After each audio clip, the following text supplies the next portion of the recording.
Hello out there, my friends. It is I, Hondo Onaka. Now you know what to do. You must tune in to my favorite podcast, the Fiveish Fangirls. Otherwise, there could be consequences.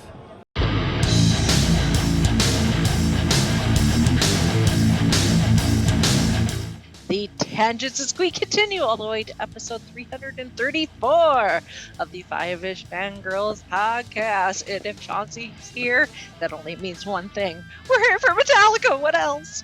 Yeah. Welcome, everyone, to this week's episode of the Fiveish Fangirls podcast. So glad you could join us. Let's start off like a direct with a virtual table and see who's joined us this week.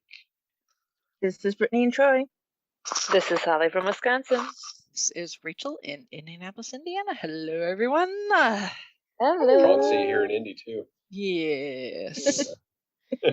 Chrissy should be jumping in shortly.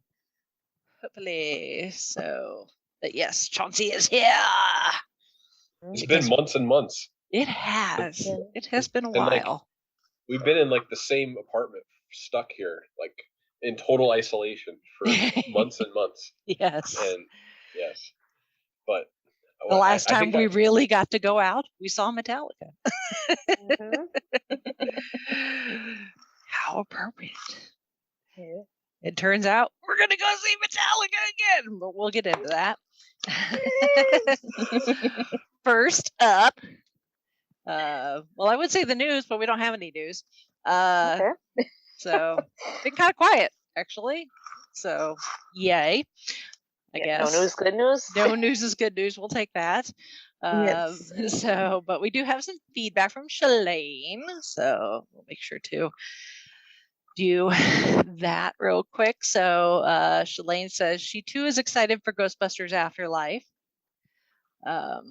She is excited for Win Wolfhard. He was great in Stranger Things and Carmen Sandiego plus Paul Rudd, because everybody loves Paul Rudd. Yeah. It says she also thinks it's cool that movies that we love, like Star Wars, Jurassic Park, and Jumanji, are getting sequels, letting the next generation join in the fun. She also says Loki was so awesome and really enjoyed it. Owen Wilson was great in the series and all those multiverse Lokis, especially Alligator Loki. Chauncey's very confused because he's not caught up at all. Oh boy. Basically, you're gonna have to rectify that pretty quick. I know. I'm just going to sit him down and tie him to a chair and make him watch all the Disney Plus stuff. She also says, did you guys know that Tom Hiddleston plays Captain Hook in one of the Tinkerbell movies? Says if you haven't seen them, go see them. They're a little cheesy, fun, but cute. She likes them. He appears apparently in the Pirate Fairy, which I guess makes sense, playing Captain Hook. She's also excited for season 2 of Loki. Can't wait to see what happens next. She also said she's been watching the X-Files and really enjoying it. She's also been apparently deeping diver into Star Wars and learning about Emperor Palpatine. Interesting. Yeah. I'm kind of going back into my Star Wars stuff too, and yeah, the 2 books I've got on my reading right now is the last of one of the Thrawn newer trilogies by Zahn and Darth Plagueis. Which leads into Palpatine. Yep. There's plenty of material out there. There is. And there's more to come. Yep. Mm-hmm. And then she finishes up with a question is, she asks if Kenneth Branagh is in our names in the hat. And off the top of my head, I don't remember. He probably is, though. Odds are he is. So yes, we will talk about him whenever his name comes out of the hat. Yeah. Or if you're not sure, Rachel, just add him in. And if we pick him again, then we know, oops, you had him in there. We had him in the voice. Yeah. It's like off the top of my head, I don't know for sure, but I've also added a whole bunch of names This is a lot, like right before we did it the last time, so I can't remember them all. So, because every so often I'll look at the list and I'm like, why isn't that person on there? So, yeah, like what were we thinking when we first did this? Why has this person been not included? So yes, the names in the hat are always being updated. Yep. As life goes on and we discover more people.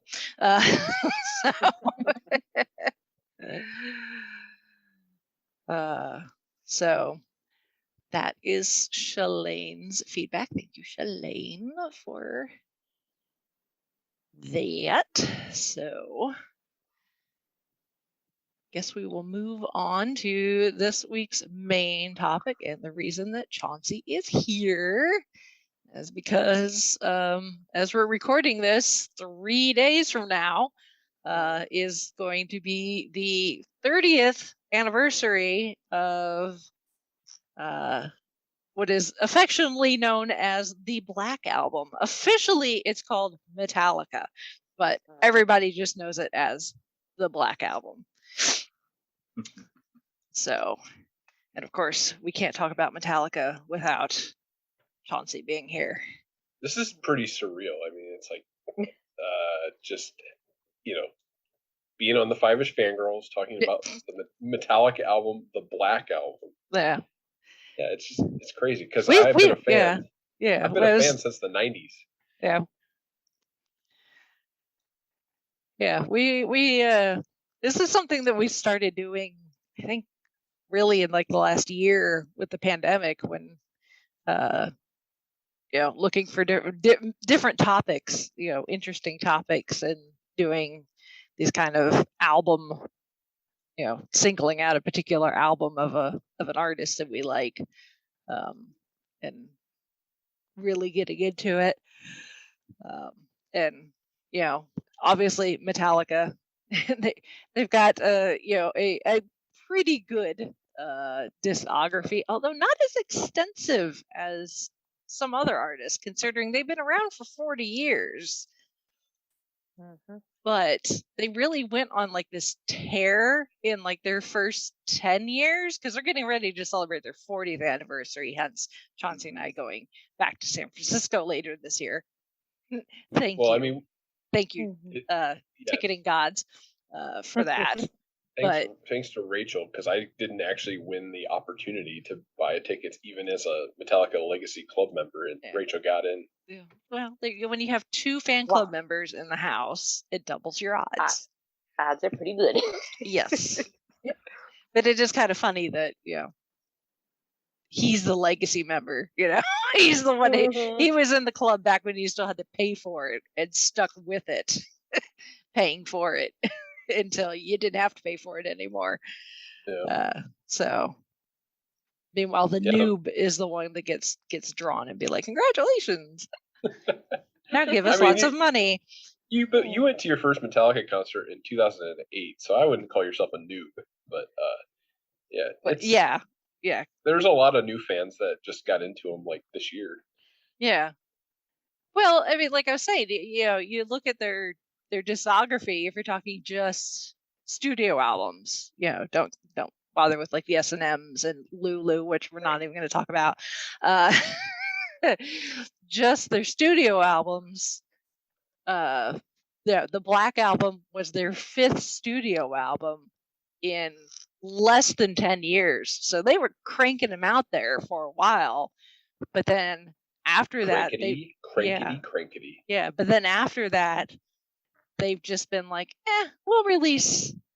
They did Load and Reload 96, 97, and then nothing until Saint Anger, and then nothing till Death Magnetic, and then it was 8 years between Death Magnetic and Hardwired. Right. So there's a lot of good reasons for that. I mean, this is what I got from being a Legacy member. Was I read the magazine. They had a magazine called So What, which is based off a old punk song that they cover, and they would do like interviews in that magazine that wouldn't show up on the internet or TV, and you could get like an insider view.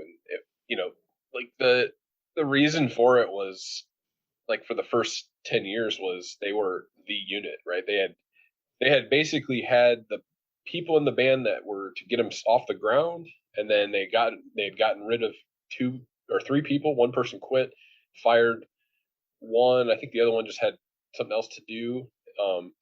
And then it became the 4 that we all kind of know about, the original Metallica, which is James Hetfield, Lars Ulrich, Cliff Burton, and Kirk Hammett.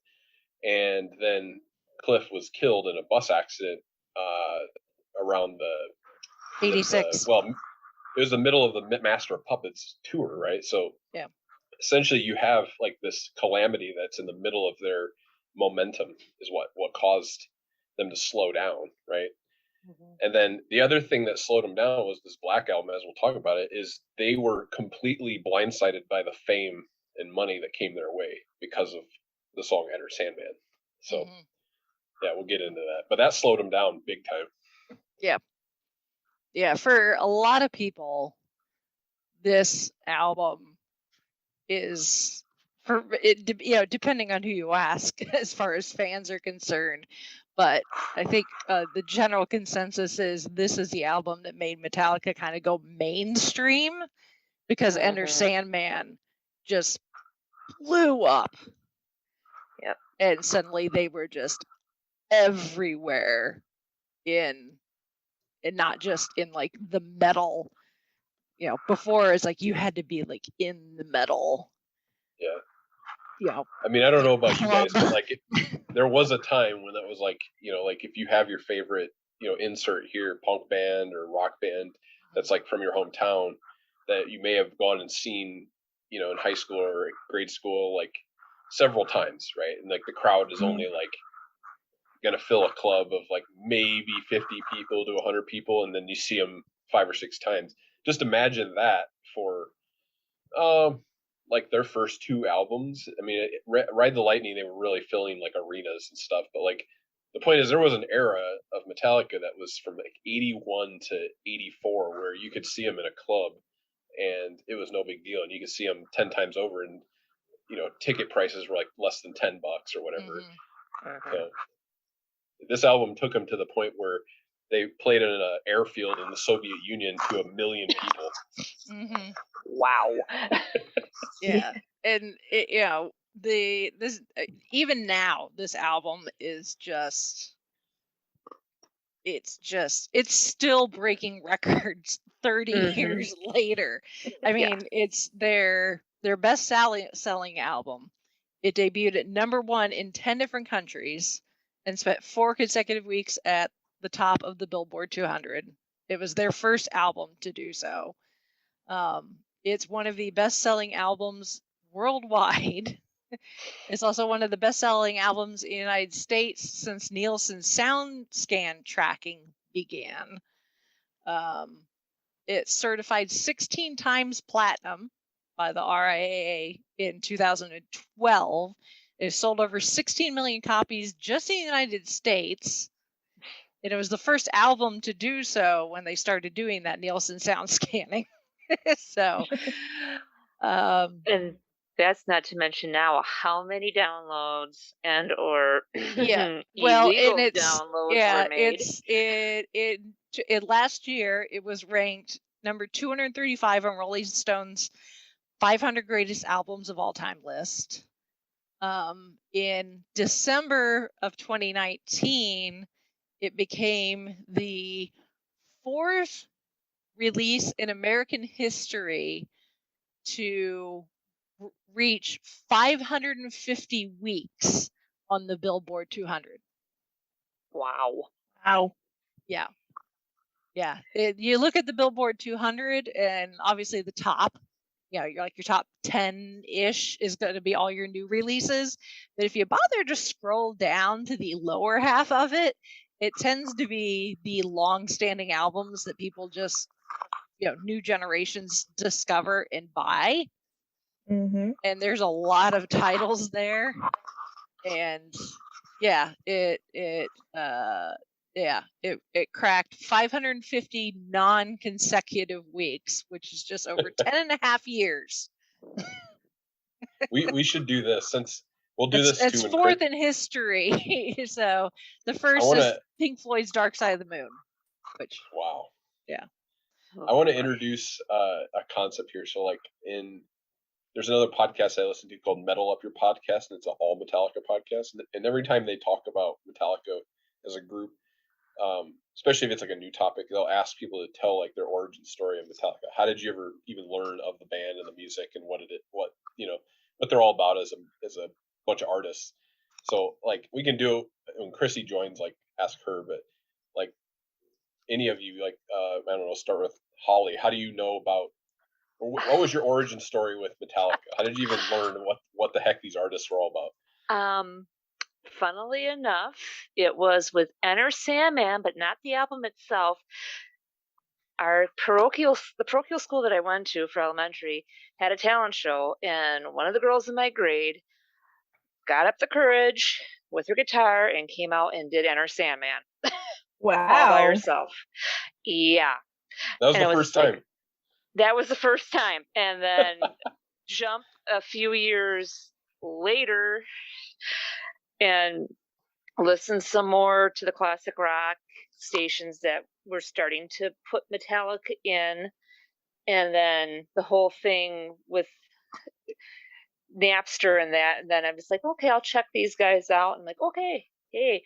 And I remember my dad picking up the S&M album with the symphony orchestra from Metallica, and just I was blown away. So yeah, that's my intro story. Rach? Well, that's your fault. You're my origin story. Surprise. We started dating. He's like, yeah, but like, what was your? What do you know about Metallica? Right? And I was like, Enter Sandman. And even then, I like barely knew the words. Wait. Let me ask you this then: if you knew Enter Sandman, what was it about that song that stuck with you? I don't know. It was just. See, most people say it's the part where he says, "We're off to Never Neverland." I kind of like, you played it for me. You played me like greatest hits, and I was like, I don't know that one. I don't know that one. I don't know that one. And then you got to Enter Sandman. I'm like, that one sounds kind of familiar. And it was probably just from the radio. Probably from just flipping channels in the car, because it's not like I purposely had not that we have a hard rock station now in Indianapolis. They're alt rock. Used to be that they were the heavy metal station, but now it's like you can hear Metallica and then like Mumford and Sons on the same channel. Like, yeah, that's not metal. Sorry. Yeah, but those beards, they just look so hardcore. Yeah. So cool. Like a coal miner's beard. Yeah. So I just knew it just because, it's been used in popular culture, because it became so mainstream so fast. And so I just, heard it from. And that bass line from Enter Sandman, though, it left an impression.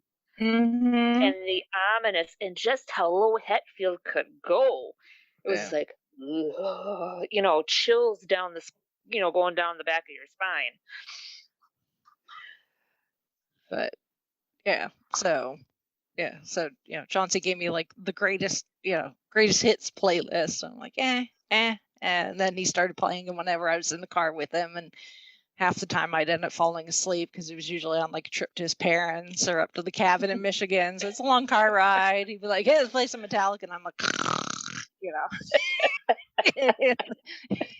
somewhere between him taking me to my first show in late 2008, when we were just dating, we weren't even engaged yet. And the entire time I'm like, when are they going to play the one song I know?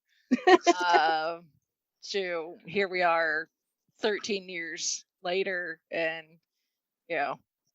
I'm like, I'm entering to try to get tickets for the show in San Francisco, and like, okay, I'm gonna go buy the tickets for the show in San Francisco now. So, you want to get on the hotel reservations? Like, you want a room with a king size bed or two queens? Whichever's nicer. Yeah, exactly. It's like that. And now I'm sitting here wearing one of my Metallica t-shirts from when not from when we last saw them, but last time they were in Indianapolis from 2019. Chrissy joined us. Hi, Chrissy. Hello. Chrissy. Yes.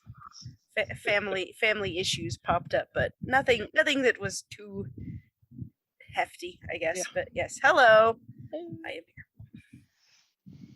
We're doing We're telling origin Chauncey stories. our Metallica origin stories. How did we discover Metallica? I don't really have much of an origin story. I heard Enter Sandman a lot. There we go. And it's over. See? It's very well. The reason I've heard it a lot is because it was used a lot in anime music videos. Probably still is, but it was a really popular one when I don't know if amvia.org is still a thing. But one of my favorite ones is oddly enough, it's a Sailor Moon AMV is showing the end of the first season, where it's like, and it like gives it a really dark and scary tone to the whole thing, even though it is a scary episode where everyone dies basically. But yeah, that's my most vivid memory of that is a Sailor Moon AMV. So I'm probably not the person to ask about Metallica things, so I'm gonna sit back and listen and enjoy. Maybe learn a thing or two. Maybe Yeah. learn a couple of things for sure. What about you, Brittany? I don't really have like a forced memory because, like I was saying before the show, my mom was a fan and so was my dad. So I just basically grew up listening to them Sure. because I'm gonna make everyone feel old, but the Black album came out when I was 1. Right. So, Well, this band is turning 40 years old this year, so I mean, it's spanned a lot of people's lives. Mhm. mhm. But just the fact that out of 3 of us, 3 of the 5 of us were all like, "Oh yeah, Enter Sandman." That just tells you In what various this, incarnations. just what this album did Yeah. as far as pushing Metallica to the mainstream. If you weren't part of like the metal like underground, then you Sure. probably didn't know who the hell Metallica was until this album, and then Enter Sandman was released as a single, and it just went. Yeah. Oh. Well, thanks to Mhm. podcasts, I'm starting to realize there are like actual generations of fans that are, if you claim to be a Metallica Yeah, I think Brittany's fan, the only generational one of us, actually. well, I mean, there's some people that just absolutely love what they quote unquote call the old stuff, and then there's like the '90s Metallica fans now, and I mean, lots of Yeah. people. Obviously, it's equal opportunity; everybody can like whatever they like, but it's Mhm. interesting to me that I can meet a person if the conversation steers towards Metallica, I can almost like understand where they're coming from, their perspective, depending on like what they like, right? I finally started to find people that are like big time '90s Metallica fans, and I think as time goes on, we'll actually start to hear more about like the Renaissance Metallica fans, when Metallica went back to their roots in the 2000s to kind of play back this '80s style of thrash music, where they weren't trying to be mainstream like they were in the '90s. Mhm. But yeah, it's fascinating to me to hear how people even know about them, even if it is just, I was at Pizza Hut and I heard Enter Sandman one time. It's fascinating to It me played on because the jukebox at the local Pizza Hut. right. Mhm. Well, I like was the busy Beatles playing were Dr. Mario. Cable. Yeah. like everyone talks about the Beatles in terms of just their effect on like Mhm. just popular music, because it was a transcendence thing, right? You set something in motion in terms of just kind of being unadulterated, be your style, right? And it was like the Beatles kind of just brought like this unique generation of style to popular music, and then Metallica did the same thing, but it wasn't as appealing, right? Because it had such a heavy attitude to it. But that was also Mhm. what made it really attractive to a lot of people, because like music is, and it can be sort of like a nice like release, right? It's like when you're really really angry or something like that, or you're really really frustrated, or you just want to like be apathetic, like there's certain types of music that lend your ear sort of a helping hand to sort of set your mind down that path, and Metallica definitely does that for people. Like there's a lot of like um mythos written into their their songs, whether the way they sound or just the way the lyrics are written. And then when people interview Metallica and they ask like, "What is this song about?" It's a lot like the Beatles, where Metallica will just say like, "Oh no, it's up to you. Whatever the song's about, we really don't want to assign a meaning to it." And that's really nice because then you have an ownership of what you felt like when you connected with a song, and no one told you that you're not allowed to feel that way.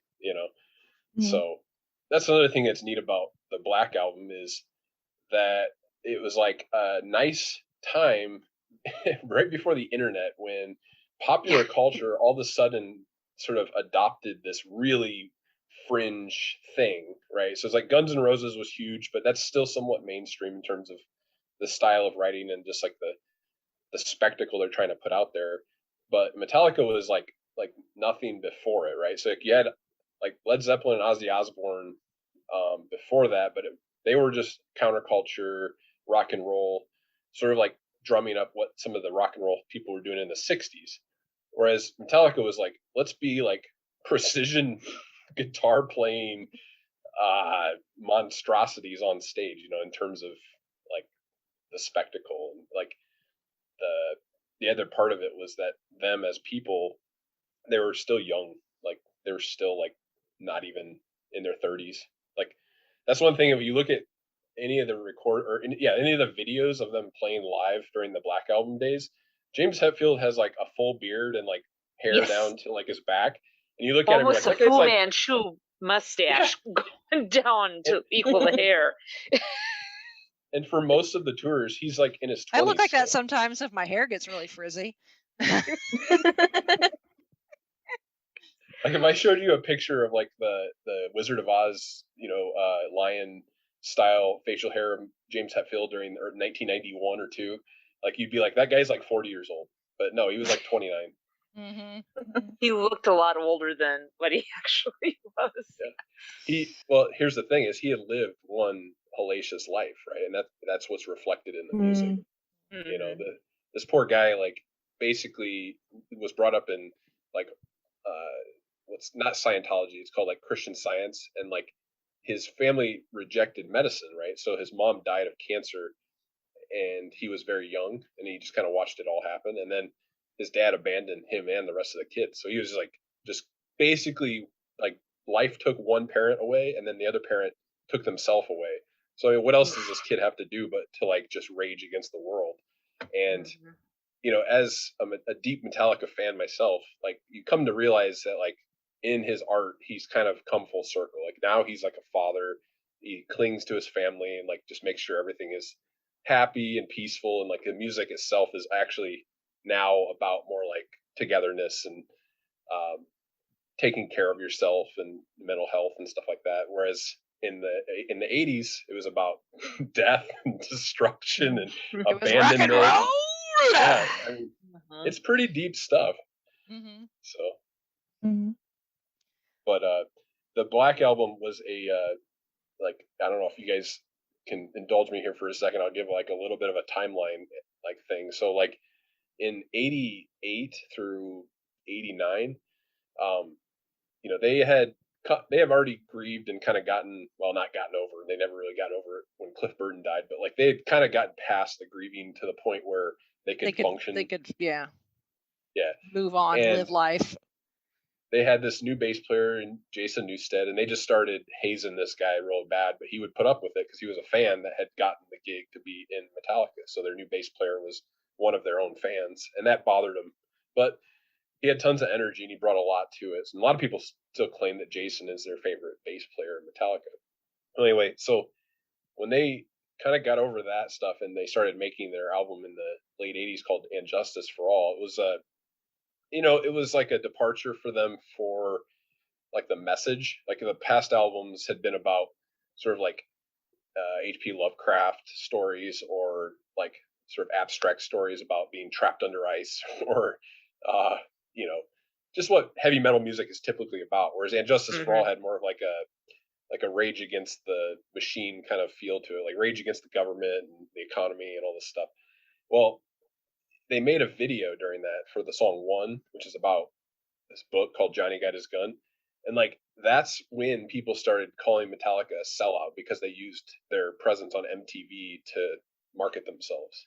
They actually had a in the Yeah, I guess VH1 that's the other thing too. Sorry to interrupt, but kind of an aside, because MTV is just now celebrating a big birthday. Yeah. So the fact that MTV was starting to become a thing at this during the same time also made a huge difference too. And Metallica wasn't beholden to themselves, right? They had a record deal with Elektra Records, so like they kind of still had to play the game. Now they've bought in the rights to all their stuff, and they can do whatever they want. But back then they didn't. Because how dare you use your art to pay the bills? Yeah. Exactly. Well, you're coming from an era of like underground metal fans that saw you in Right. clubs, and they feel like you're their band. And then when you go on mainstream MTV and you're becoming more nationalized, they actually had an interview where James Hetfield said a fan came up and just spit on him because he made a video. I was like, man, all the way in the like 1987, they were that mad about just being sold out, right? How dare you make a music video so I can see your faces? Yeah. The reason I bring all this up is because there's like it's this we've seen this now a few times in Metallica's career, which is there's this phase change in what they are as a commercial artistic operation, right? They've gone originally from sort of like this pure thrash metal underground thing, and then the Black Album as it transitions becomes more LA. And what's interesting is Metallica actually moved to San Francisco in the early 80s, like in like 81, to escape what LA was, which was glam rock. Okay, so this is them returning back to LA. I guess I shouldn't say that the Black Album was. They returned to LA to record And Justice for All, but again, they're kind of going back to the bank, if you will, the place where the music capital of the world is happening, right?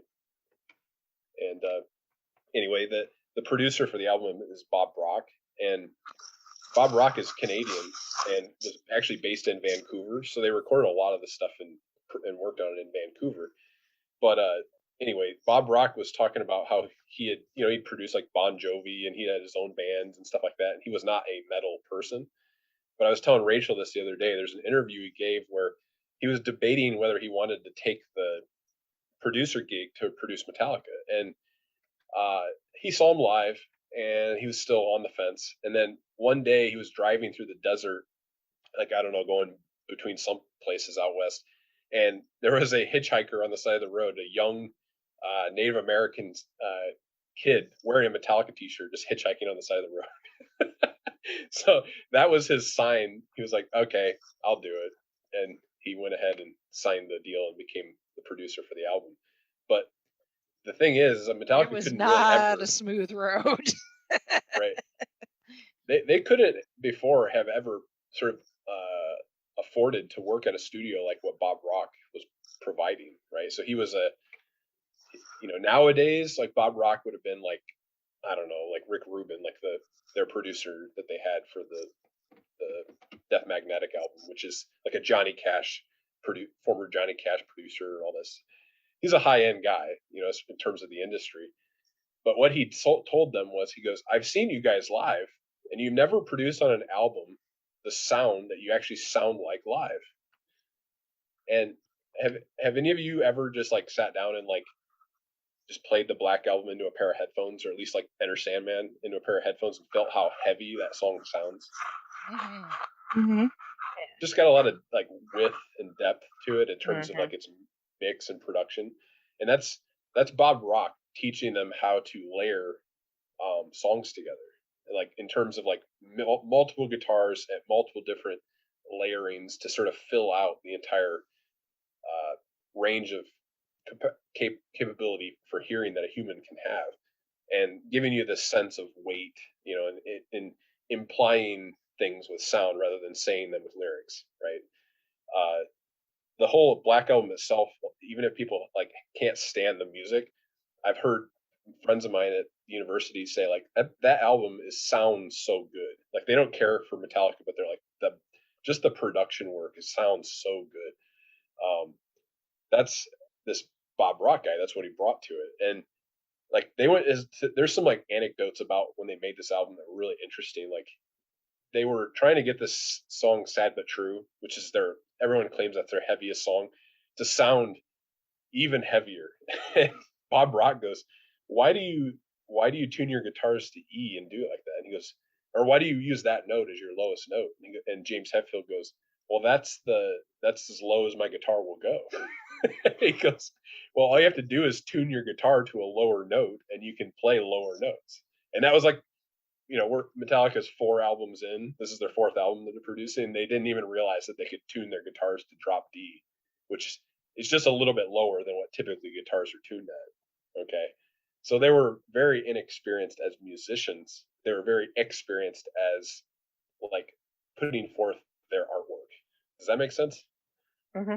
Yeah, it's kind of like when you meet a producer, they kind of do like a little bit of a health check and like, are these people, really in the know in terms of what they're exuding as musicians, right? So they were learning new things. Like they asked a couple times, how can we make that bass sound heavier when he slaps the bass? So like Bob Rock literally went with them to a guitar store and like they bought a 12-string bass guitar for the song Wherever I May Roam.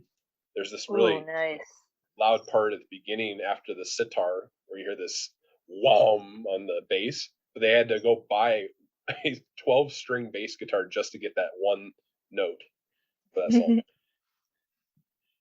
And then anyway, like I'll tell a little bit of stories about the songs, but you guys can interrupt me wherever I want because I don't want to fill out all the time on the Hey, no, episode. that's why you're here. That's why you're here, because I'm like, well, I mean, I really don't have that kind of connection to Metallica or the Black Album or anything like that. So we bring on an expert to discuss these things. Because if any other Metallica fans find this by like searching through the airwaves, I started like my origin story with Metallica isn't from the 80s. Like I was a young person in the late 90s and I got on Napster, right? The whole cliche of downloading Metallica on Napster. Sorry, Lars. Napster, LimeWire, that was the old standbys. Prior to that, I had heard Metallica mentioned by my cousins on MTV, and that was it. And I was like, what? That sounds like a really cool word, but I don't know what it is. And that was it. And then I think it was 97 or 98, probably 98. I was on Napster, and I think I downloaded Metallica because on MTV I had heard the song Unforgiven 2, and I was like, I like that song. So I started downloading their other stuff. And actually the first time I heard Master Puppets, I was like, I didn't understand thrash music like I do now. I didn't enjoy it. I was like, I don't know about this. And then when I think one evening I went to Meijer with my mom while she was grocery shopping, and I bought the Symphony of Metallica album, and I sat in the car with my Discman Sony, and I just listened to that whole album just staring out the windshield, and I was like completely in awe, right? And after that, I bought the VHS tapes to watch the full concert at a friend's house, and they had surround sound, and it was mixed in surround sound. And it was like I was so into Metallica after that, it was insane. So, but yeah, so like I'm not like as the fandom would call me an OG fan of the band. But you're not old enough. I like to play one on TV. Well, even some of their stuff off of the Garage Inc., where they covered like Bob Seger's Turn the Page and Queen's Stone Cold Crazy. When I heard them do Stone Cold Crazy, it was just like, holy crap, that's good. Yeah, I think they told Bob Seger, that's an awesome song, and we wish we would have written that song. Yeah, because they haven't toured. They've toured probably more than most bands, but not the most, right? So I the other day I was searching for like how many live concerts different people have had, and like if you search for somebody like Tom Petty, he's got like just tons and tons, like thousands. Metallica's only played live like they're almost to like 1,650 times live. But it's the number of people at those shows that's ridiculous. Yeah. And the other thing is the distance they've traveled, right? So like they actually played in Antarctica. They actually played in the North Pole. They actually played, in like a Roman Coliseum. They've actually played, basically every stadium that's out there that you can think of. There's just so many like random weird locations that they've chosen to play just because they can, and they're adventurers, literally. Like they've turned their art into a corporation, but they've stayed true to themselves, and they love whatever they do, and that's what they always try to sort of maintain. So I would definitely not be surprised if they, if they're still up rocking, trying to get up on one of these or suborbital, things and playing up. It's in only space a matter of time. Yeah. They did. It's not when, it's if, or Yeah. but when, something to that effect. Yeah. So. Yeah. So the song but- "Enter Sandman." Yeah. I just want to. I'll kind of go through some of these songs and place. Oh, we go. We usually when we do these, we just go right down the track list. So. Yeah, that's what I'm gonna do. So, I mean, jump in with any thoughts you have. But "Enter Sandman" to me is actually not a song I listen to that much. I've heard it probably too many times, and I sometimes I will find it and appreciate it for what it is in terms of the riff. And if you ever heard the word riff before, that's just essentially a thing you do with a guitar that kind of catches people's ear. It's usually meant either for the masses, or it's meant for guitar players, or it's meant for like other artists within the genre. That's how riffs are sort of targeted, depending on what they're doing. And James Hetfield is like the riff master. Like that's all he does really well. What, Rachel? I was gonna say the one thing with Enter Sandman is like as much as I appreciate it more now, but these days if you're seeing Metallica, Enter Sandman is actually sad because it means the show's over, because that's been their show closer for how long? Oh wow! So you go and see them and you hear Enter Sandman and it's like, oh, the show's over. Don't play that riff just yet. Yeah. Yeah. They'll usually play an encore after it, like Seek and Destroy is usually their closer now after, or the encore closer, I should say. No, Enter Sandman has been the encore closer. Is that right? Yeah. I haven't paid attention to the set list in a little while. So. Yeah. You're just like, I'm here for Metallica. Yeah. Enter Sandman means the show Rachel's is here over. taking notes of the set list. Yes. Well, because I just remember, because like the first S&M Battery was actually the closer for the encore, which was that was 1999. But I was like, oh, that's interesting. It was really weird to watch a Metallica concert and not have Enter Sandman close out the show. So yeah, they actually even as a band, they are beholden to that song, and it's not their favorite song. In interviews they'll say, we play it, but we really like some of our other stuff. But it's totally different, right? Because if you're playing it, it's more fun to play certain songs. Yeah. But it's not the song that gets the crowd. Well, I mean, the crowd's always excited, but it's not Master Puppets. Whenever Master Puppets starts, as soon as that song starts, I'm just like, and the crowd goes wild. Yeah, so if you ever go on YouTube one night and look up Metallica live in Mexico City in 1991, that's when they struck out on tour on their stadium tour, and they played in Mexico City, the Black Album, for the first time. And especially if you listen on headphones, the crowd, when they kick into the louder part of the beginning of Enter Sandman, is louder than the PA system. You can't even hear the band because the crowd goes so It's crazy. like the Beatles. And I mean, it's a metal band, for crying out loud, and the crowd. Yeah, I know, but it's like that was the Beatles' problem, is they couldn't hear them. They could not hear themselves over all the screaming girls. Yeah. So the second song on the album is "Sad But True," and this is that song that starts off with the da da da da da, and then it just kind of, you have this like this sort of awkward pause, and then you hear the drums go and then it kicks into like the really heavy da da da da da da da. Well, anyway, when they play that live, I mean, they're like stomping on the stage, and it's really heavy, really loud, and that's the one song they always start with, where they ask the crowd, that do you want heavy, and like that's the whole theme of that song is just as heavy as you can make it sound. And yeah, I don't know what else to say. That's a fun song. It's a concert staple too. That's one you could Mhm. almost guarantee you're gonna hear.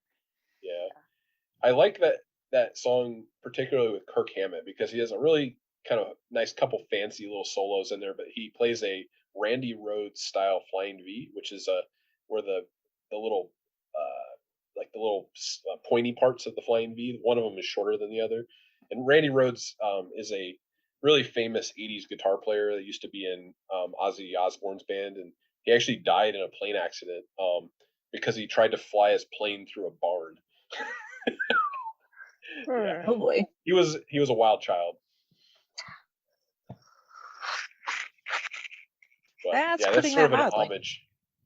It's sort of an homage. The Randy Rhoads style Jackson Flying V is a really famous guitar amongst guitar players that do guitar solos.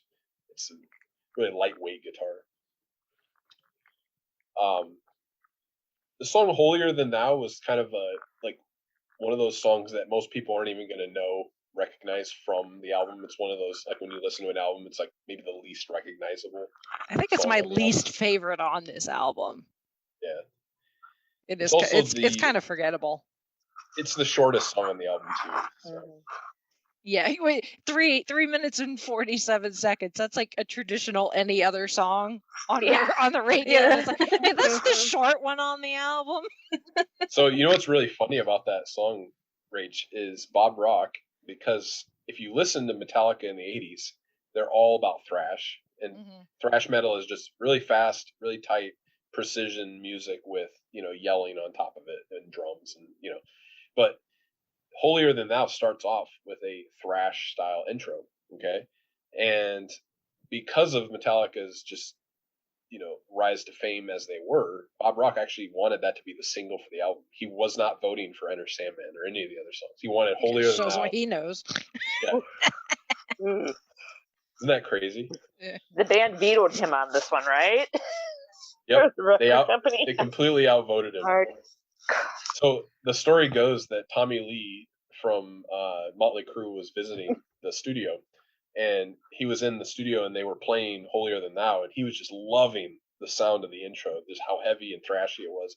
And Bob Rock saw that and respected Tommy Lee, so that sort of maybe biased him towards saying that probably should have been the lead song of the album. So glad it wasn't. No Yeah. kidding. So the next song is called "The Unforgiven." I think it's the longest song on the album. It's close to its Second to longest. longest. Yeah. Now, if you would have asked James Hetfield in during this era of Metallica what his favorite Metallica song was, he almost always said this was his favorite song. Okay, I know it's one of And- yours. it's definitely one of mine.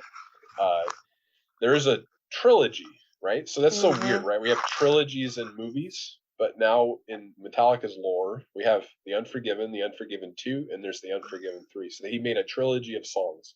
And if you were to dissect the lyrics, he never really explains what songs are about, but the dissection goes like this. It's like The Unforgiven is about, can I forgive the world for what happened to me? The Unforgiven 2 is, can I forgive another person for what they did to me? And the Unforgiven 3 is, can I forgive myself for what I've done to the world? Okay.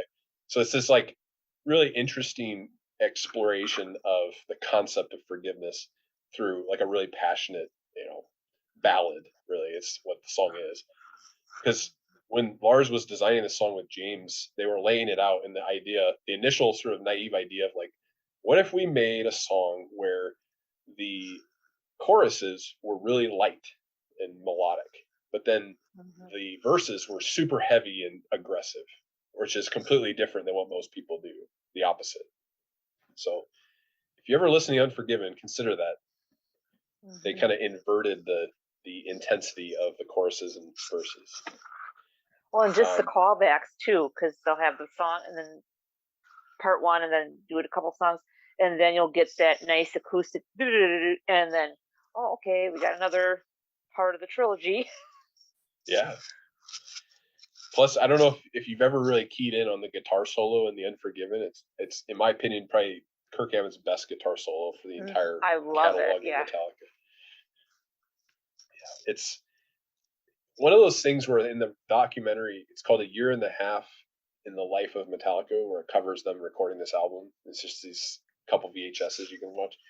Like during the time when they were trying to get this solo written, Kirk Hammett was under a lot of pressure from the producer Bob Rock and Lars. They're like, "You've got to do your homework." They kept repeating that to him, and they kept pressuring him to the point where he just got so frustrated and got really mad. And then this is the solo they recorded. Was when he got really angry and frustrated, and he did a good job. So Yeah. I don't know, passion breeds passion, I guess. Yeah. Well, like during this time, like what was it? Lars, Kirk, and Jason were all having like marital problems. Yes. I think is what Yep. I read. So like, they had a lot of personal stuff going on in the background, which you can see some of that in the documentary. So It's interesting that 3 out of the 4 members were having marital problems, but James was actually going through sort of a different thing. Like he had a very serious relationship, and then that ended. And actually, the woman that he had written a song for, that was his previous relationship, he had written with a 4-track recorder in a hotel room for her, and then they broke up. Well, that song became Nothing Else Matters, which is number 8 on the album, which I skipped ahead. Wow. So, yeah. And during this album's tour, when they finally went on the road, he met his now wife, Francesca, and they've been together ever since.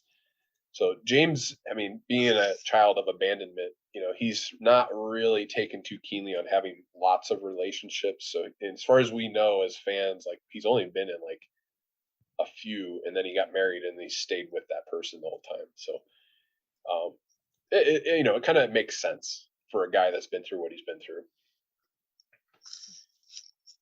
So, the song "Wherever I May Roam" is all about touring. So I love this song. that song, one of my starts personal out with favorites. It may be about touring for some people. For me, it's just about living life and exploring, and the need to like wander and experience new places and new things. There's one line in there that just gets me every time. It's towards the end. It's like, come upon my stone, like your gravestone. It's like my body lies, but still I roam. I'm like, that's so gonna be me. Like I'm gonna be wanting to like travel even when I'm dead. That's awesome. Yeah.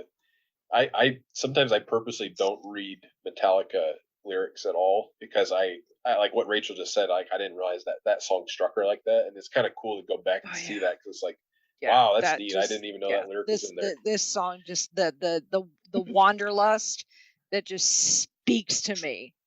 Yeah, on so many levels. The sort of the definitive version of this song, if you ask me, is I think what Kirk Hammett has cited in an interview is the definitive version. If you listen to the 1999 S&M album where they play with the symphony, for some reason it just really works with the symphony, this song. Mm-hmm. Mm-hmm. So yeah, the neat thing about Wherever I May Roam is it's meant to be really heavy, but it starts out with a sitar. So yeah. Hey, you know what? A lot of things that not just Metallica did on like this album, but other artists have done throughout time. You can go back and thank the Beatles. Yep. Yeah. And George Harrison, hey, let's put some sitar in this album. Mm-hmm. Let's just title the album after ourselves and just make it one solid color on the front. Mm-hmm. There's a little bit of a rattlesnake, or I think it's a rattlesnake. Yeah, it's the "Don't Tread on Me" like you see on military. Yeah.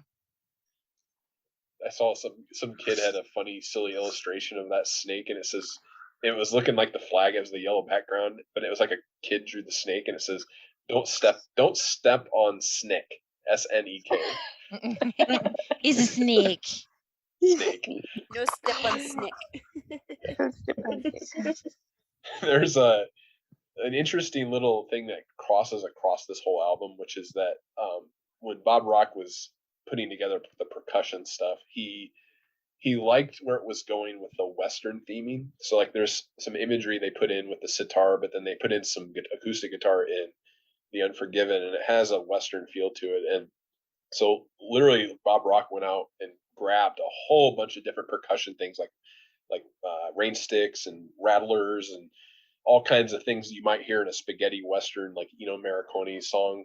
And he just put it on a table. And if you watch the documentary, Lars is just kind of going through and exploring, and they just layered in like several different little instances of these random instruments, and you'll hear them in Wherever I May Roam and The Unforgiven most prominently. They're definitely in other songs on the album, but like that gives a feeling if you listen to this album beginning to end, like on vinyl or something. It has like a Western desert kind of feel to it.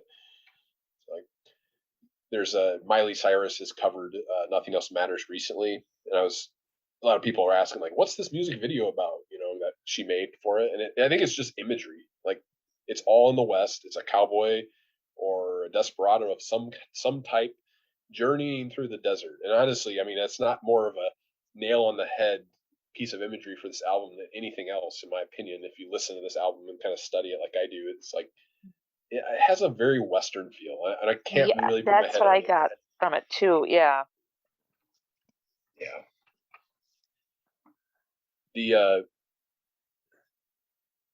This next song we were just kind of joking around about the snake on the cover, the Don't Tread on Me. Snake. This was in the early part of the 90s, right? So taxes were a big discussion point in the 90s. I don't know if people remember hearing, I think it was George Bush Sr. talking about no new taxes. George H.W. Bush. Yeah. So, do my best Dana Carvey, read my lips. No new taxes. So not only Metallica having some sort of political, influence into the album, you also have Megadeth at the same time, which is Dave Mustaine's band, which is actually what started out as a revenge band against Metallica because they kicked Dave Mustaine out. He actually went as far as to take the recording of George H.W. Bush saying that and put it in one of his songs during this time. And that Megadeth album that came out at this time is also one of the most famous metal albums of the era. But yeah, anyway, just an aside there. It's kind of interesting that the zeitgeist, everybody was talking and thinking about that kind of thing. And it hasn't died down since. If anything, it's become even more applicable. Oh yeah. But anyway. Yeah. Well, there's just oodles and oodles of political, music out there. But it's interesting that Metallica, which, they pride themselves in staying pretty neutral, for almost all sorts of things like that. They actually did sort of change things up a little bit there. Even though, I mean, And Justice for All definitely isn't neutral. I'll just say that. But the rest of everything is. The Don't Tread on Me song, it has a very military style beginning. That's what I always equate Don't Tread on Me with, because isn't that the Marines or something like that? I think it's just like a libertarian sort of identifier. It's the Gadsden flag. It goes from the American Revolution. So it's it was originally back in the 1700s protesting taxes and lack of representation and things like that. So, and it's been adopted, like you said, since then by groups protesting more taxes and being not heard and being not represented or being all those kinds of things. It really hasn't changed. Just times change, the message stays the same, basically. Exactly. Mm-hmm. So in terms of music history, that's why I bring all that up, is because of the timing of the early part of the 90s. We were gonna also invade Iraq and stuff like that. So there was the worry about the draft coming back because Vietnam was only a couple decades before then. So then we come to the sort of the hidden gem of the album, which is also sort of like the crux of the album, which is a very heartfelt ballad called Nothing Else Matters. Right? So Through the Never is next. Oh, never mind. I skipped over Through the Never, which is probably one of my favorite intros to a song. the beginning of Through the Never. Rachel, play it if you can right now and editing later.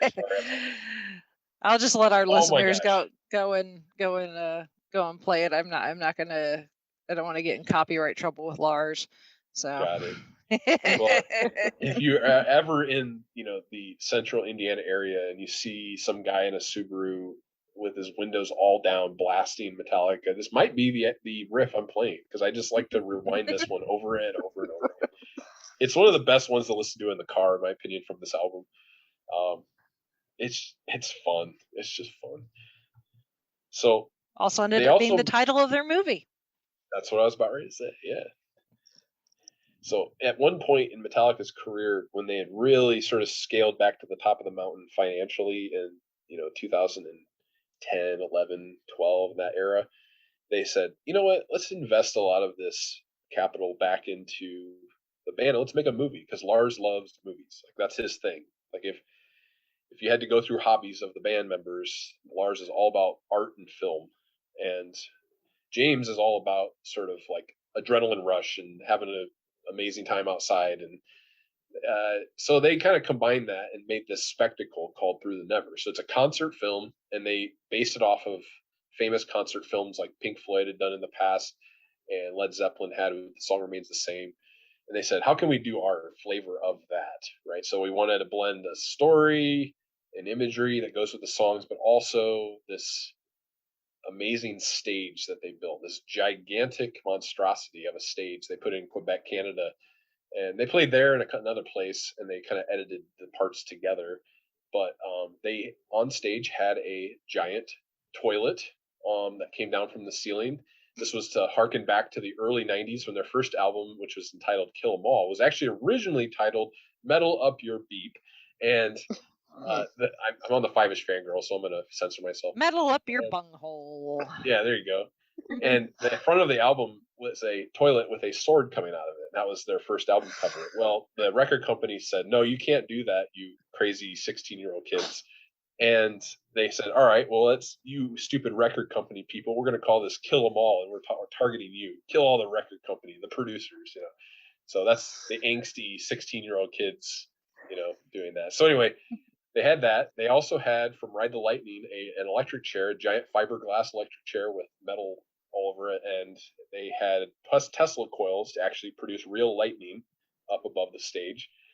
They had crosses that would rise from the stage to sort of create the aesthetic of the front of the Master of Puppets album.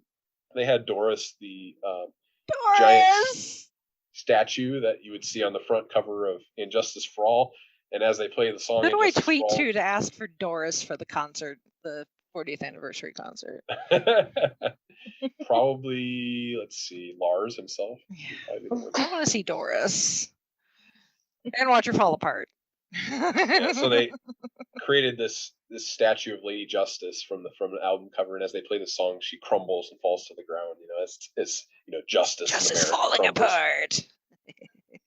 And then let's see what else they had. They had James Hetfield's Hot Rods in the movie with like a well, and this was after Death Magnetic. So did they have the coffins? I can't remember if and Through the Never they had the coffins. They might have. They definitely had video screens. Yeah. So all kinds of imagery to kind of tell their whole lore, their story of their touring, and different stories they've told throughout the years. But it's all really just a celebration of themselves. They're America's band. They, whether America wants them or not, they've been there, and they're still here. So Through the Never became their concert album that hopefully kids that get into metal find. I think was the whole design, and say, oh wow, this is really cool, and wonder about the lore or mythos of Metallica. Because that's the way the story was kind of written and put together. They don't explain anything. There's a thread of a story going through the Never movie where there's this roadie kid intern, I don't know what you want to call him, has to find a bag and bring it to the band because they need it, and they never explain what's in the bag the whole time. It's like Quentin Tarantino. Yeah. It's like Pulp Fiction. What's in the briefcase? Nah, never gonna tell you. And they even at the end go so as far as to put the bag on the stage with the band, and the band's playing with nobody in the stadium, and the bag just sitting there, and then that's it. So put what you want in the bag. And that's I guess the whole message they've said for years about their music is put whatever meaning you want to this stuff, because it's more important that you have a connection with it than it is for us to tell you what to think. Now we can talk about Nothing Else Matters. Yes. Which my favorite anecdote about Nothing Else Matters is what Jim Brewer, the comedian, talks about with it is. He's like, yeah, he's like, I tried to get my wife into Metallica, so I started, he started out easy, play her the soft songs, like Nothing Else Matters. This is the closest Metallica has to a love ballad. Yeah, right. They're like, Jim Brewer makes the joke. He's like, yeah, then my wife is like, I kind of like that song. He goes, yeah, see, they mellowed, they've changed. Come with me to the concert. And then the whole joke of it is that she goes to the concert and Slayer opens for Metallica, which is boy, it's like my first experience.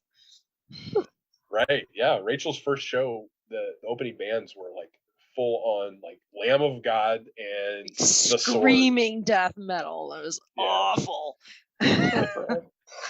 So Metallica was like a reprieve when they came on the stage. Yeah, I'm not really into that kind of stuff either. I mean, I'll be transparent with you. I've never really gotten into screaming metal or anything like that. Good thing you were at their show and not one of the openers. One of the openers wasn't their show. Yeah. Most of the of the 6 times I've seen Metallica, only that show probably, as far as openers, was the worst, because like when we just saw them last time they were in Indianapolis, they didn't have an opener except for Jim Brewer. Actually, Jim Brewer was their opener. Wow. And then there was the local band when we saw them in Chicago, but then Avenged Sevenfold, which is halfway decent. And then when we saw them in Detroit, it was Avenged Sevenfold and Volbeat, which made me very happy because I was like, I'm so excited to see Volbeat, and they were torn together. So I was like, yes. And then S&M shows, there's no opener. So thankfully I haven't had to deal with crappy openers a whole lot except for that very first one. Yeah, I would say get ready for this 40th anniversary, because like one of the things that happened. Yeah, I mean, they're really all going to be all about their roots, right? So they're going to have people from the early part of what influenced Metallica, which is the new wave of British heavy metal. Now, Motorhead, Lemmy is dead now. He passed away. So, like, he can't really be there. So they'll tribute him. But, like, Glenn Danzig's still alive. They were highly influenced by Danzig. Punk music. There's going to be a lot of probably punk music people that show up. Jim Brewer's probably going to be there. Oh, yeah. I mean, it's anybody's guess, of course, but 40 years is a long time to celebrate, and they're they're over the hill, so they gotta do it now. I mean, tack on an extra 20 something years for each member of the band, right? They're getting up there. This is the sad thing nobody talks about with it's in the Metallica fandom, which is like someday they won't be able to make music anymore. So to enjoy it while we have them. Just don't think about it. Exactly. Until the R word comes out of their mouths, and as if we've learned anything from people like Cher and Elton John, even then the word retirement doesn't mean shit. So say with the Rolling Stones. Yes.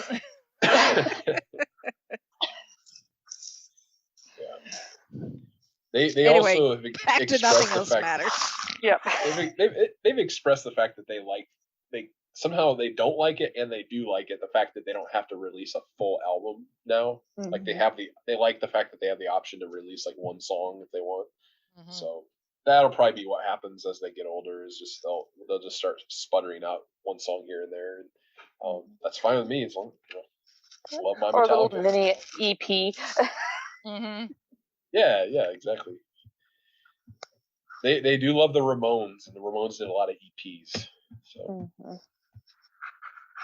So I wanted to ask you, Nothing Else Matters would probably be second for the most accessible song out there. Does anybody have any stories about the song Nothing Else Matters? Nothing major. I mean, I remember it gets a lot of airplay.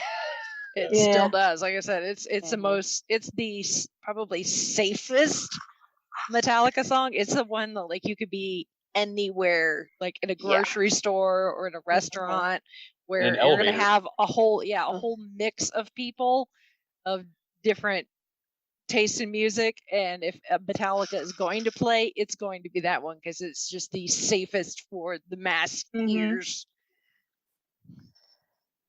Because we'll be out places, we'll just, we'll be at like Fazoli's and be like, well, maybe not Fazoli's. I think they only play Italian music, but anyway, you know what I mean. You could be at like You'll be going down the aisles at the grocery store. Exactly, but oh, there's Metallica. Nothing else matters. They're not. No problem. They're not gonna play the teeth chattering. Yeah, you're not gonna hear Master of Puppets while you're picking out your produce. No. That would be something, though. Yeah. That would be a grocery store I'd like to shop at, actually. Right? You would scare the old people. Although I don't know, nowadays the old people, quote unquote, are the ones that started listening to, the hard rock and stuff. They might enjoy it. Yeah. Like I said, like I know it from my parents. Yeah. So here's another. I was just going to say, here's another anecdote about Nothing Else Matters that might be interesting to you. So this was in 1990 when they were writing this and putting it together. And during the recording process, they actually asked Michael Kamen to put strings to it. Okay, so if you listen to the album, you can barely make it out, but there is a little bit mixed in of symphony in the background, right? But they were a little scared to get that far out as a metal band, right? They were already being called sellouts, and they could tell this album was really departing from that. But they had a version of this song called the Elevator version. They just jokingly called it that, but it's got a lot of strings mixed in, and it's from the early 90s era. But Michael Kamen in an interview talked about how he had worked on them with the song, but all they did was they made the request, hey, Michael, could you put strings to this song? So he did, recorded it, sent it to him, and then he saw him at the Grammys when they were winning their awards. He's like, what the hell? It was years ago when we talked. How did it go? And he didn't hear much of the strings in there, even though he got paid and everything. And they're like, oh yeah, but listen to this. And they played him the Elevator version. And he's like, what? And then he mentioned, hey, we should work together more. This is pretty cool. Lars was like, yeah, let's do it. And then Michael came in, expected to hear from him maybe like that year, like 10 years goes by. And then Lars is like, yeah, we wanted to work with you on that thing that you mentioned. He's like, that was a lifetime ago, Lars. That was like 10 years ago. And Lars is like, yeah, whatever. Let's just do it. It's now like 1998, early 1999. Like, oh yeah, let's do something. S&M one. I think he actually said something like Michael's assistant got a message from Lars' assistant and said they wanted to do that thing that you mentioned to them. And Michael was like, what are you talking about? He's like, yeah, you mentioned you wanted to do a project with Metallica. He's like, that was a lifetime ago. Well, we're getting around to it now, so clear your schedule. I thought they didn't want to do it, so I completely forgot. When Rachel and I were out to watch the S&M 2 show in 2019, I met some people just in a lounge, like just chatting because they were wearing Metallica t-shirts, and I asked them about their origin story, and they said they had actually gone to the first show at Berkeley University to see Metallica when they played with Michael Kamen in 1998 or 99, whenever it was. And I was like shell shocked. I was like, because that was my first kind of love with Metallica was that concert, and I was a little kid, right? I was like, I don't know, maybe 15, and I'm like, I cannot believe you were there. It's like meeting somebody that was actually at the Beatles shows that were like, legendary on like the Ed Sullivan Show or something. So that was I don't know, I was starstruck by fans that were at the show that I liked. Yeah, so then the next song is interesting. It's called Of Wolf and Man.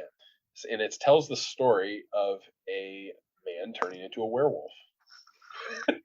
So yeah, we just go from... there's not really any like, oh, I wonder what this song is about, like interpretation. This is pretty straightforward. Yeah. It's about being a werewolf. Exactly. And the thing about that is James has a guitar with inlays, like pearl inlays in all the frets, and it's literally a man transforming into a wolf all the way up the guitar neck. Was this song in any way influenced by Kirk and his love for like the Universal monsters and like Wolfman?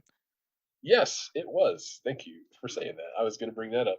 So if anybody is ever at like a half price books and you see a book called Too Much Horror Business, pick it up and take a look at it. It's an awesome coffee table book showing Kirk Hammett's love of all things like classic horror films, and he has this huge collection.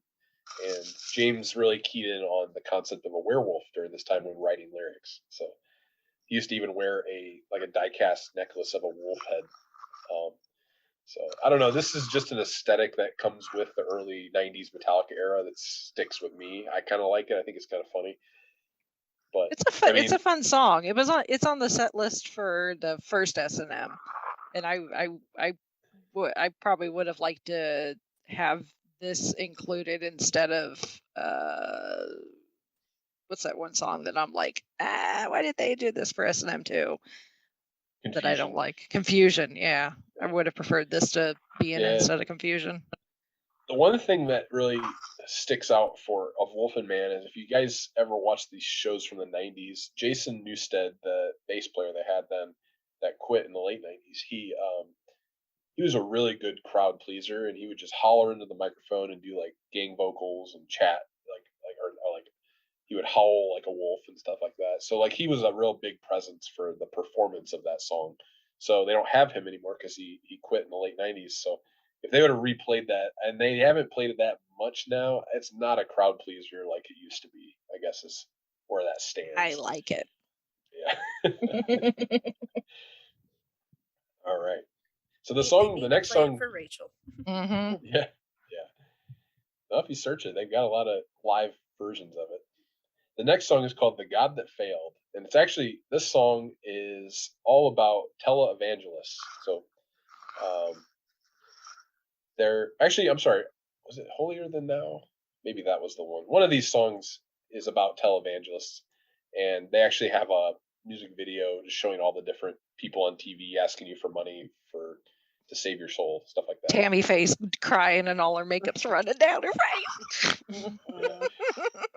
So James has a very fraught history with his personal religion, and he now has come to terms with it. And it's interesting to watch his songwriting from then and now. It's very different, but he was very resentful back then, as you can imagine, being a person that was abandoned by these parents that couldn't even help themselves, it seems like, because of the way they chose to fashion their life with their religion. So moving on from there, you have My Friend of Misery, which is a somewhat depressing song, but it's got a really great bass solo for an intro. That one always sticks out to me as one I like to listen to in the car when there's a sunset out or something like that.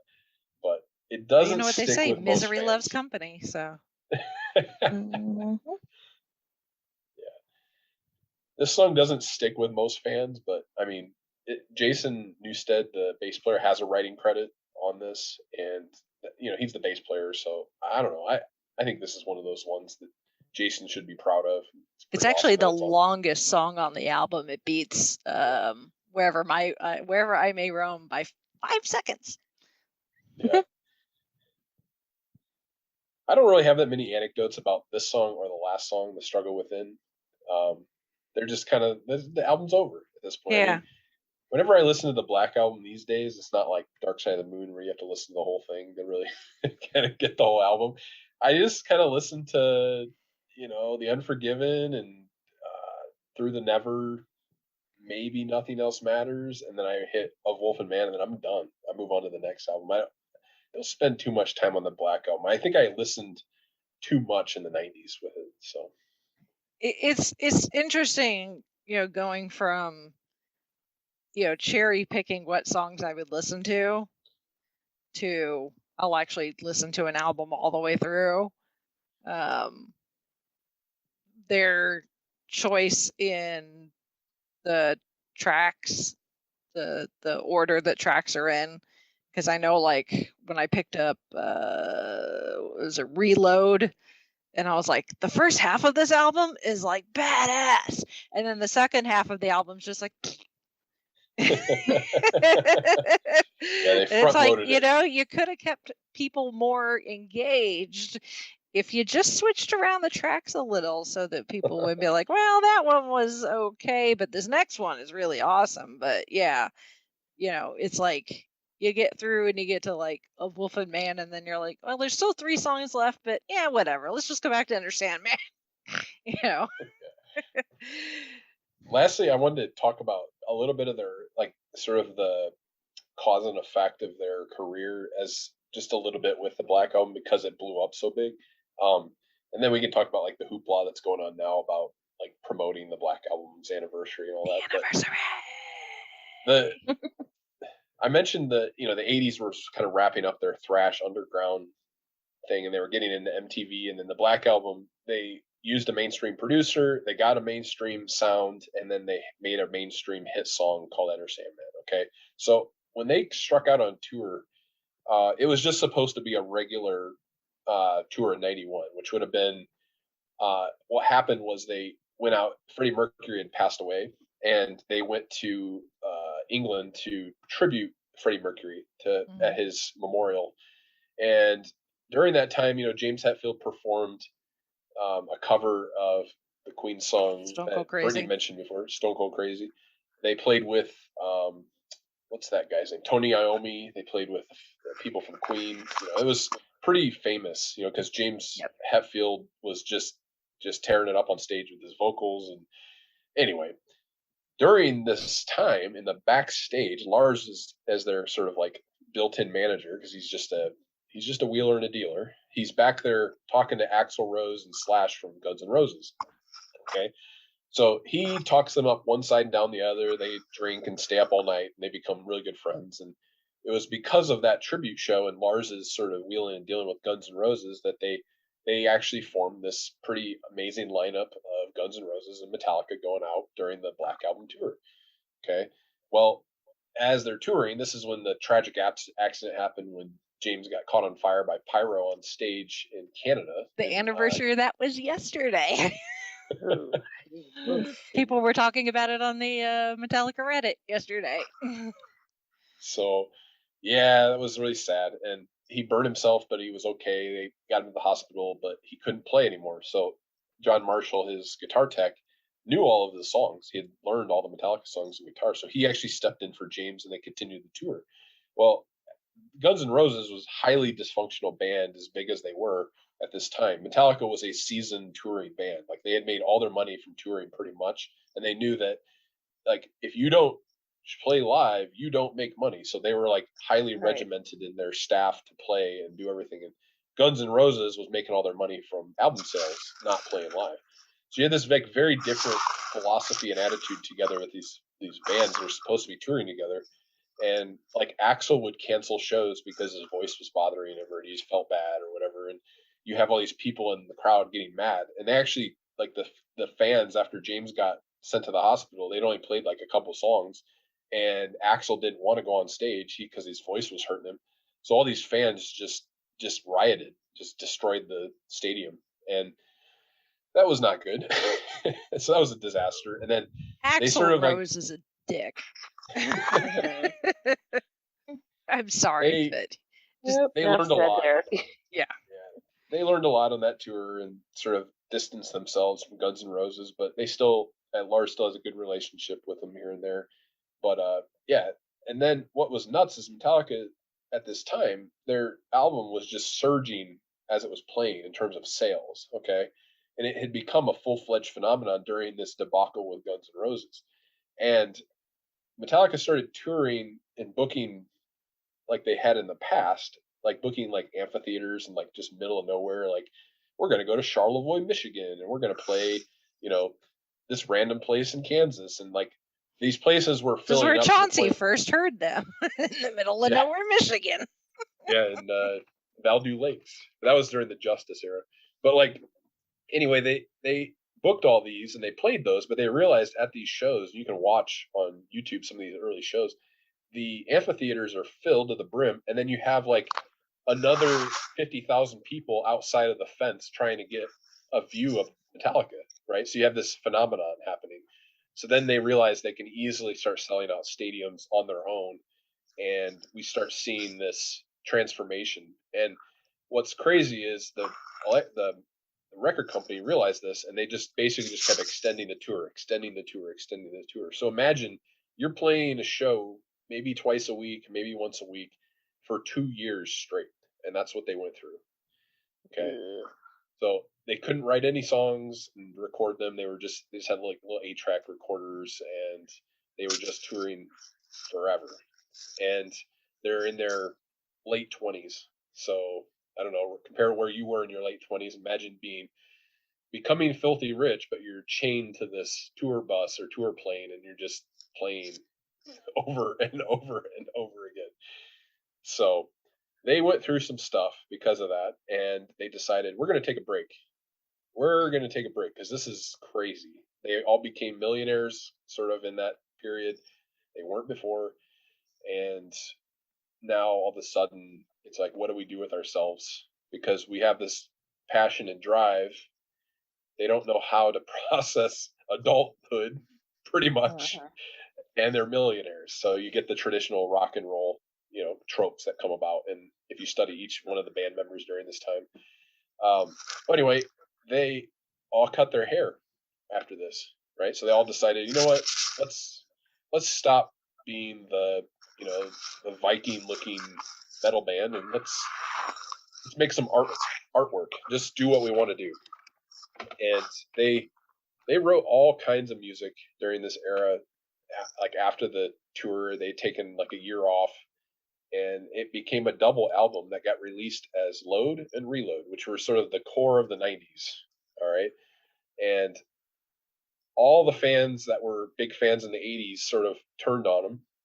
Not all of them, but I should say a lot of them. And when I was in school and I talked about Metallica during this time, you would hear a person say, I love Metallica, but I like the old Metallica. You hear that a lot. You still hear this if you talk to some people. And it's just sort of what happened with how they changed. But they introduced a lot of blues guitar, a lot of different kind of technical things that they hadn't done in the past, acoustic guitars. But I mean, honestly, the 90s Load and Reload stuff is great. I love that stuff too. I love it all. But yeah. I mean, they have to branch out. I mean, it's kind of almost like their garden party. Rick Nelson, he went New York, Madison Square Garden, long hair, played his new stuff. Everybody's expecting the old Ricky from the 50s, so kind of, to mix metaphors, they kind of went through the same thing. Right. You have to make music to please yourself, and some fans with them and others didn't, and I'm glad most of them stuck around, and the payoff is there. Well, what it confirmed for me is these are living, breathing artists that, they pay attention to themselves, they pay attention to the world, and they make art to reflect that, and that's their expression. And that's what I like.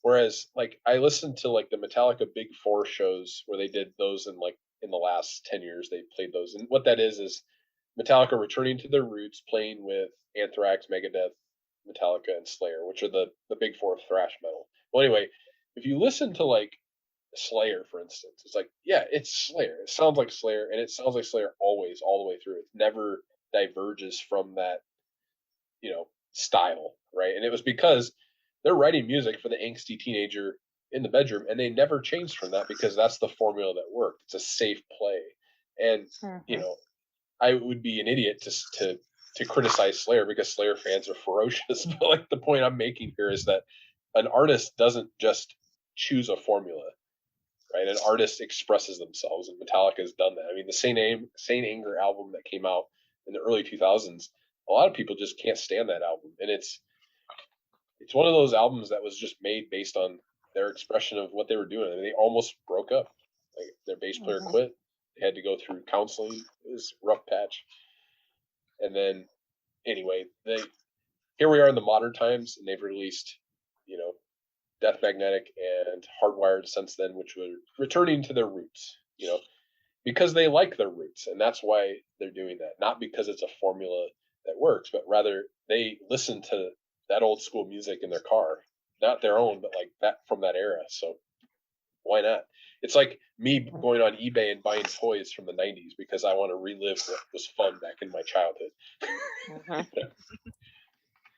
What you mean? last- You mean James is kidding when he says our new album?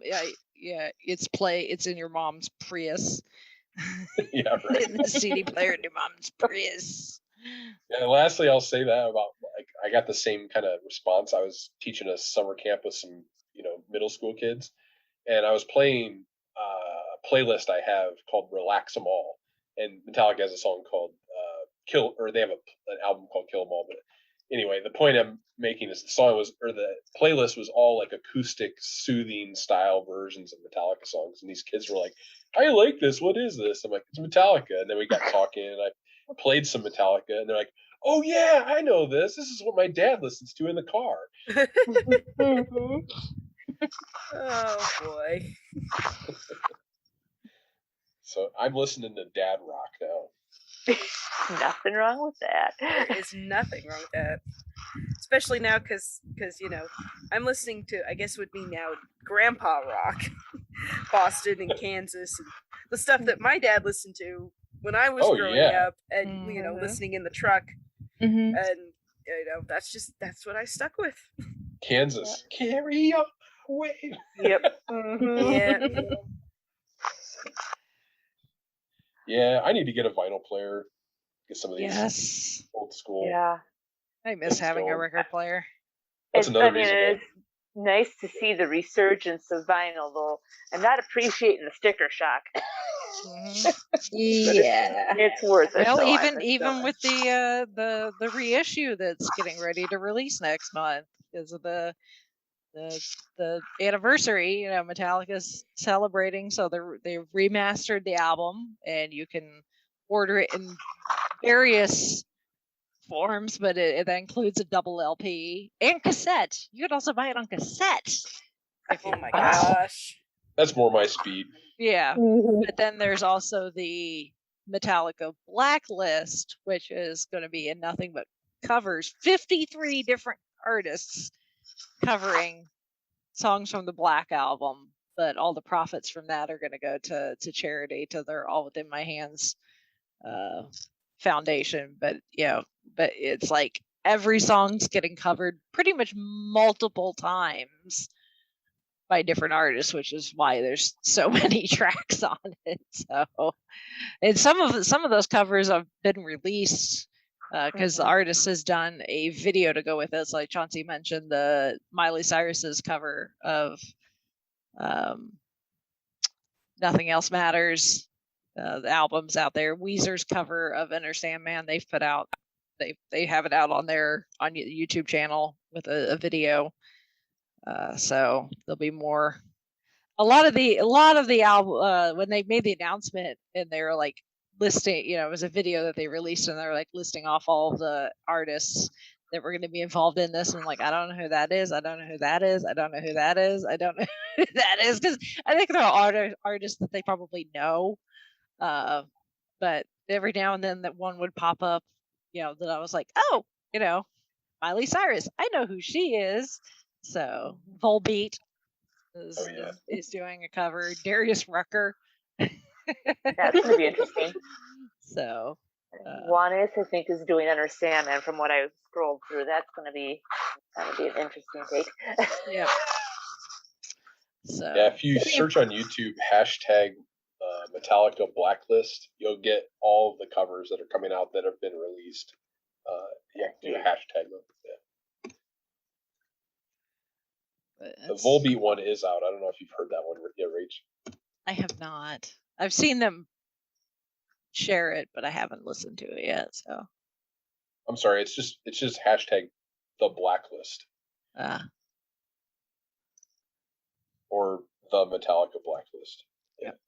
But both of those are going to be dropping September 10th, unless you're a Metallica fan club member, and then you can pre-order.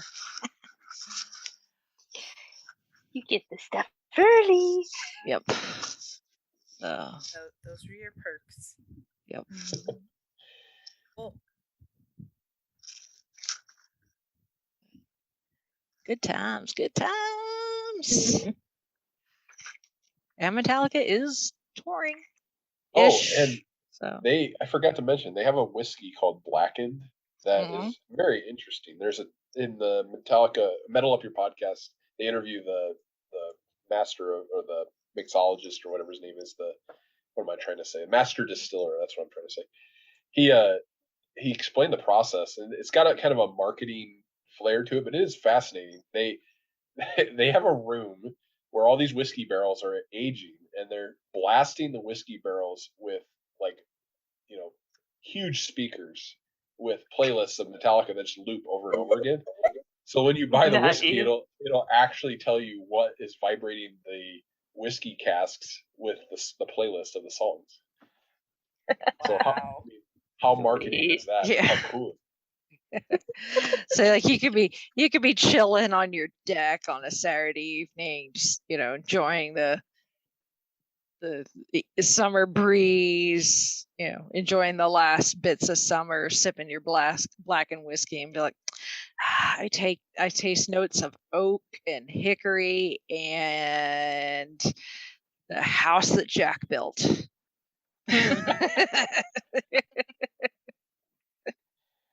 This one's flowery. It tastes like nothing else matters. Exactly. Or no leaf clover. Yeah, right. Yeah, I mean, True think That about would be mine. connoisseurs- Uh-huh. Yeah, True see, I do. connoisseurs can taste the notes, taste Yes. the chords. Take that, Skittles. Exactly. Oh, I forgot to mention, there's been a lot of hip hop albums that have licensed the riffs from Metallica from the Black Album because they're recognizable. You can look up like people who have reused Metallica in hip hop albums, but like one of the most famous ones is in the song American Badass by what's his name? Uh, who's the white trash hip hop guy? Kid Kid Rock. Kid Rock. American Badass has Sad But True in the background. So he licensed that from Metallica it just constantly loops over and over again. Well, in bits of the chorus of Enter Sandman appears in the polka in Weird Al's album Off the Deep End. Mm-hmm. Yep. In his when he always has a polka of like the most popular songs of that time. So that was another thing. It was at that time, right? So we're in 91, 92, like Nickelodeon was just starting to take shape on Kids Network on TV.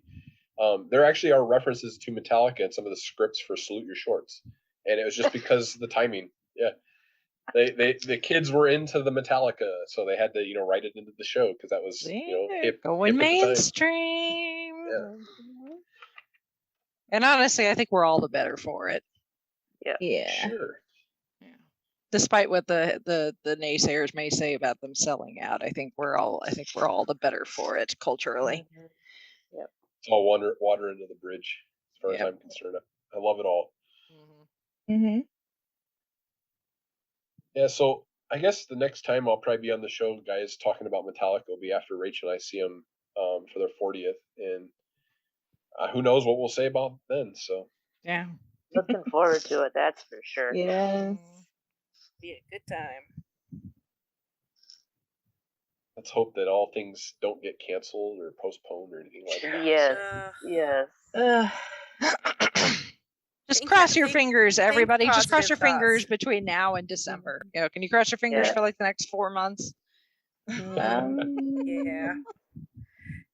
I have hope. I have hope. Me too. I'm keeping a positive outlook. Yes. That is what we all need. Yes. Well, There was so- another Go ahead. my brain keeps coming up with anecdotes that seem to be important. Otherwise, I'll just shut up. But there's- Tell one more, and then we'll All right. wrap it up. So like there was something going on when they were writing Load and Reload after they made the Black Album, where James was trying to get into country and western style music. So again, I mentioned western on the album, and they even like sort of made fun of him during Load and Reload for trying to make like country type songs. Well, he actually struck up a friendship with Waylon Jennings during this time when they were Oh, getting nice. popular. Cool. Yeah, and going to like the Grammy Awards and stuff like that. He would actually hang out with sort of the outlaws of the old school country and western stuff. So Nice. when Waylon died, they actually invited James Hetfield to come perform one of his songs. It's like an outlaw song, but you can see it on CMT on a rerun on YouTube. Like just search for like James Hetfield country music. But yeah, he comes in and screams into a microphone on CMT. So that's pretty cool. I gotta say, having grown up with country music and being a bit of a fan of Waylon and Willie and the Boys, having a Metallica and Highwayman crossover, that would have been fun. Yes, that would have been. Yeah. Oh yeah. Yeah, there's a mythology there that sort of works. Mm-hmm. Well, what could have been, right? Yeah. Well, my mind will fill in the blanks. Yes. What is it called? My fanfic. There we go. Yes. Yes. As your fanfic, you've got Waylon, Billy, Metallica, Johnny Cash, Chris Christopherson. Yes, they all. Yep. They all throw in some Merle Haggard just for good measure, and we're good. Yep. Mm-hmm. That would be quite the lineup. Yes. Yeah, and that would have been competing with the Traveling Wilburys as a super group. Yes. Holy Yes, smokes. a super group. Yes.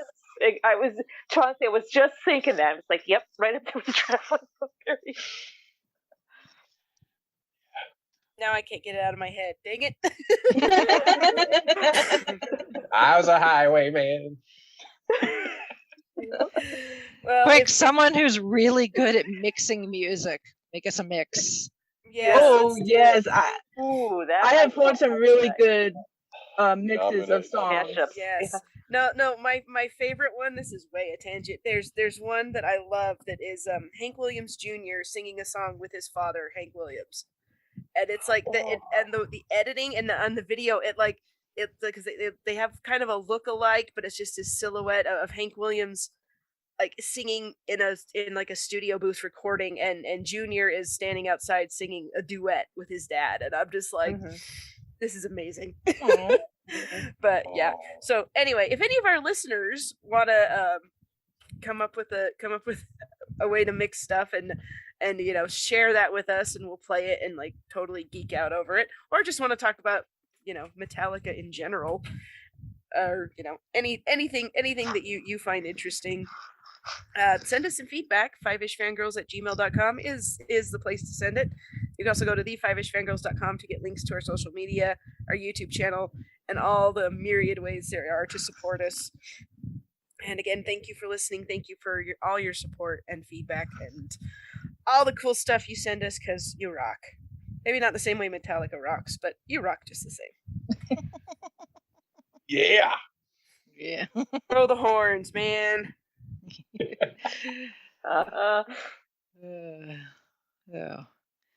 All right. So with that, we shall sign off for this week. This is Brittany and Troy saying goodnight. It's Chrissy saying goodnight from Salt Lake City. This is Holly from Wisconsin saying good evening. And this is Rachel and Chauncey in Indianapolis, Indiana, saying, yeah! Yeah.